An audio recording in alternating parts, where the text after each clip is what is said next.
दोस्तों अगर सपोज़ कीजिए अगर आप एक डिस्ट्रिक्ट मजिस्ट्रेट हैं और आपके पास बार बार कंप्लेंट आ रही है कि पास के एक मैरिज हॉल में 50 से ज़्यादा लोगों की गैदरिंग हो रही है और नाइट कर्फ्यू होने के बाद भी यहाँ पर लोगों का जमावड़ा लगा हुआ है और पुलिस पर कई बार कंप्लेंट करने पर भी पुलिस कोई एक्शन नहीं ले रही है।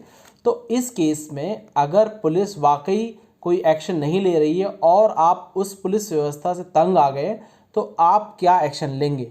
देखिए दोस्तों, एक डिस्ट्रिक्ट मजिस्ट्रेट की एक डिस्ट्रिक्ट के अंदर लॉ एंड ऑर्डर मेंटेन करने की जो पावर है वो बहुत ज़्यादा ब्रॉड है और ये जो पावर है सेक्शन 144 सीआरपीसी से आती है। और अभी क्योंकि पेंडेमिक का समय है तो इसलिए डिज़ास्टर मैनेजमेंट एक्ट भी जो है जो डिस्ट्रिक्ट मजिस्ट्रेट है उसको बहुत वाइड पावर देता है। अब इसके साथ ही जब अगर कोई भी पब्लिक ऑर्डर का वॉलेशन करता है, अगर डिस्ट्रिक्ट मजिस्ट्रेट ने कोई ऑर्डर किया है और उसका कोई वॉलेशन कर रहा है तो सेक्शन 188 आईपीसी जो है अट्रैक्ट होता है, जो कि हमने 144 सीआरपीसी और 188 आईपीसी में हमने अदर वीडियो के अंदर समझा हुआ है। तो उसको अगर आप एक बार रेफ़र करना चाहते हो तो रेफ़र कर सकते हैं। हम यहाँ पर एक छोटा सा सवाल कर रहे हैं, वो सवाल ये है कि जिस हिसाब से अभी कोविड-19 ने अपनी जो पकड़ बना रखी है और हर दिन कई सौ लोगों की जानें जा रही हैं और बहुत सारे जो लोग हैं इसमें बच्चे हैं, बूढ़े हैं, मासूम हैं, इन लोगों की जानें जा रही हैं। अस्पतालों के अंदर जगह नहीं है और ऑक्सीजन की जो सप्लाई है वो प्रॉपर नहीं है।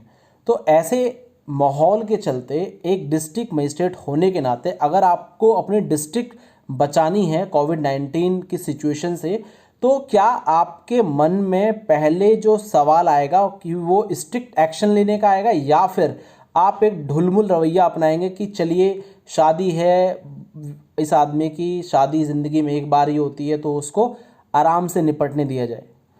देखिए, अगर आप दुल्हा दुल्हन या उनके रिश्तेदारों या फिर बारातियों के पर्सपेक्टिव से देखेंगे तो हो सकता है कि आपको ये एक्शन गलत लगे, पर अगर आप एक डिस्ट्रिक्ट मजिस्ट्रेट की नज़रों से देखें तो हो सकता है कि आपको ये जो फैसला है अपना, ये जो एक्शन है वो गलत नहीं लगे।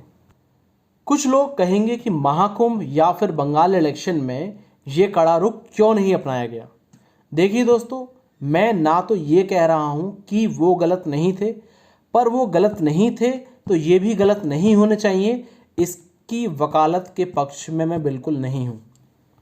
एक तरफ जहाँ शमशान में लाशों को जलाने के लिए वेटिंग पीरियड चल रहा है, तो दूसरी ओर मेरा मानना है कि शादी को पोस्टपोन्ड भी किया जा सकता था। यह शादी घर के मेंबरों के बीच भी की जा सकती थी। कोरोना काल के खत्म होने पर धूमधाम से कोई बड़ा फंक्शन किया जा सकता था। इतना बड़ा फंक्शन करने पर इसकी क्या गारंटी है कि दूल्हा दुल्हन या उनके रिश्तेदारों को कोरोना नहीं होगा। अगर आप इस वीडियो को अच्छे से देखें, अगर इसका जो मंडप है, पूरी डेकोरेशन है, पूरा जो सेटअप है, अगर आप देखें तो आपको पता लग जाएगा कि मीन्स ये कोई आम शादी नहीं थी बल्कि कोई वीआईपी शादी थी।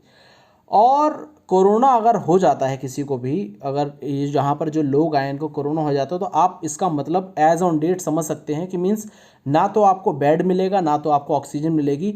और जिन लोगों ने ये गलतियाँ नहीं की हैं और जिन लोग वेटिंग पीरियड में हैं उनको भी ये फैसिलिटीज़ प्रोवाइड नहीं हो पाएंगी।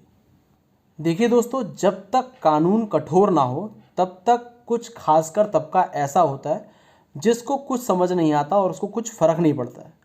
जिस मैरिज हॉल को आज सील किया गया है उसमें कल कुछ और चढ़ावा चढ़कर सिस्टम ज्यों का त्यों बना रहता और कोरोना अपने पैर पसारता रहता और कानून और उसके ऑर्डर की खिल्लियाँ उड़ती रहती।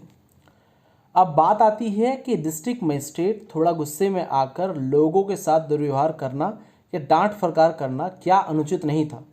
दोस्तों देखिए, जो भी डिस्ट्रिक्ट मजिस्ट्रेट द्वारा ऑन द स्पॉट किया गया, उन्होंने अपने व्यवहार के लिए लोगों से माफ़ी मांगी है और उन्होंने कहा है कि अगर किसी को बुरा लगा हो तो उन्हें माफ़ कर दिया जाए। पर उनका जो इंटेंशन है बिल्कुल बुरा नहीं था, गलत नहीं था, उनका इंटेंशन बिल्कुल जायज़ था। और उनका इंटेंशन ये था कि लोग जो हैं कर्फ्यू या नाइट कर्फ्यू का पालन करें और शादी में जो एक सीमा बांधी हुई है लोगों के गैदरिंग की उसको ना बढ़ाएं।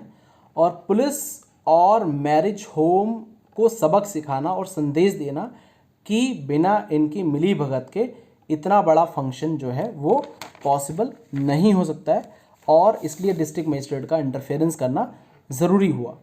और तीसरा, लोगों तक ये संदेश देना कि कोविड-19 को हल्के में ना लें, वरना दिल्ली लखनऊ की तरह हाल होने में ज़्यादा वक्त नहीं लगता है।